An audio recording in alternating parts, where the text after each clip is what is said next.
Welcome to মুসু স্টোরিতে আপনাদের স্বাগত জানাই।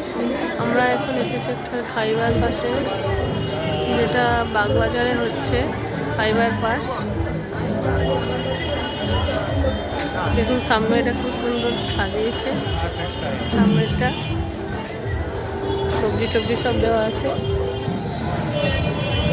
সামনে টেক্সটাইল গাড়ি আছে একটা, খুব সুন্দর।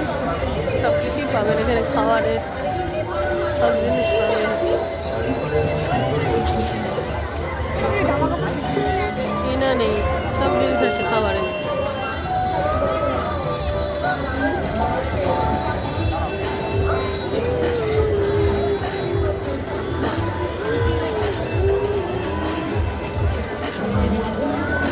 সব কিছু পাবেন খাবারের, সব কিছু স্টল পাবেন। পাওবাজার